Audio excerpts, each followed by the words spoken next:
no excuse or justification for the UK government's failure to prepare for the possibility of a no-deal Brexit. I'm sure I shall carry the Minister with me in starting in that way.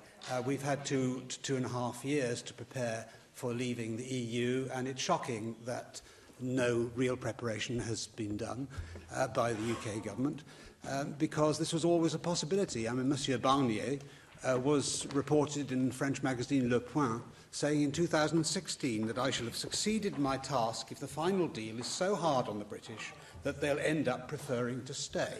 And that's what this has all been about, of course, because unelected technocrats like him pursue their own agenda, which is very different from pursuing the well-being of the people. And there are massive opportunities in Brexit. There are challenges. Nobody's ever denied that. The challenges are much bigger now than they need to have been because Theresa May's intransigence and deafness to reality has made this unexpected end to the two-year process where we've actually done virtually nothing to prepare for the outcome that looks as though it's going to take place. And that, I think, is a gross act of negligence on her part and the part of her entire government.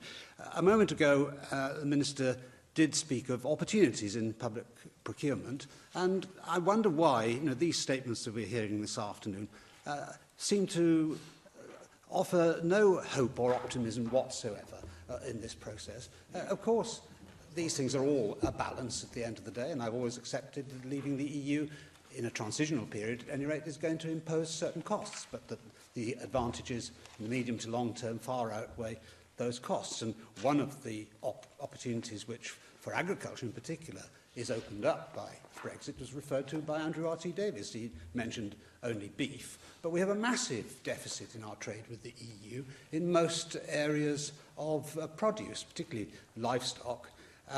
And, for example, in poultry, we import 4 times as much as we export. Beef 3 times as much as we export. Pork 3 times as much as we export.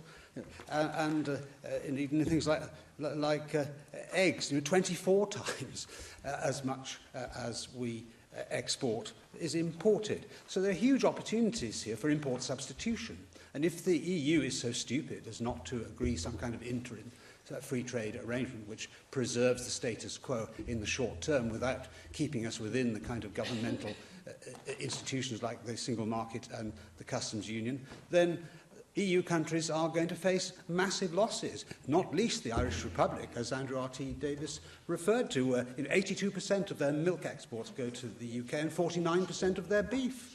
If there are taxes of 25 to 35% on the export of beef, or in the case of milk even more, I believe, then they're going to be in serious trouble in Ireland. And so the same kind of conundrum that we're trying to solve here is going to have to be solved elsewhere, because we're in a huge deficit with almost every member of the EU. 4 billion a trade deficit with Holland, 2 billion with France, 3 billion with Germany, and £500 million a year with Ireland, which is a small figure for the UK, but a very large figure for Ireland. I could go through the whole litany of countries and produce similar figures. So their problems are our opportunities. And I wonder what work the Welsh Government has done or proposes to do with Welsh farmers to plug the gaps which will open up if, after the 29th of March, we do have tariffs on food imports and exports, which nobody wants to see, least of all me. I believe in free trade. And I always thought that a free trade agreement should be in place with the EU by the end of the 2-year period. But the government, unfortunately, didn't embark upon that course of action. Theresa May embarked upon a course of action which was bound to fail right from the start, because nobody wanted a halfway house solution such as the one she seems to think is the best. Last night, at the same dinner which the Minister attended, I had many discussions with farmers as well about the uncertainties of Brexit. And one of the uncertainties that they were complaining about was the uncertainty which the Welsh Government has introduced through its proposal to end basic payments for farmers. One of the ways in which the Welsh Government could reduce uncertainty is actually, although I approve of the general direction of policy of the Welsh Government, is not to telescope it, as I believe is proposed, but to phase in the movement away from basic payments over a period of years to give farmers time to adjust. Although I do think that certain types of a farm unit will always need to have some kind of a basic payment scheme method of support, particularly on marginal land in upland areas, and so on and so forth. It seems to me that to go over the cliff edge, to use a very familiar analogy, as the Minister proposes in her consultation, is quite the wrong way to deal with whatever uncertainties are going to take place as a result of the failure of Theresa May's negotiating strategy. And the third and last point I'd like to ask about is one of the opportunities that we will have as a result of repatriating agricultural policy here to Cardiff is in regulatory reform. There are lots of areas of regulations which farmers complain about, which could be simplified, where costs could be reduced without any violence being done to the overarching public policy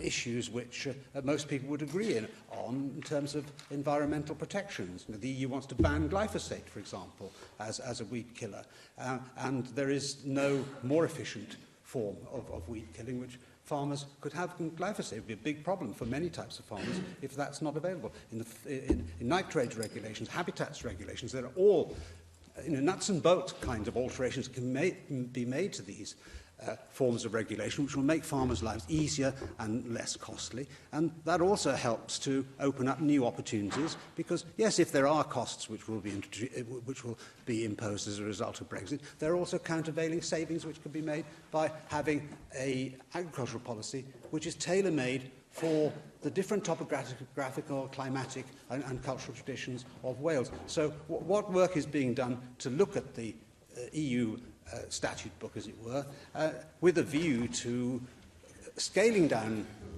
regulatory costs without actually prejudicing the overarching policy objectives which we would all share?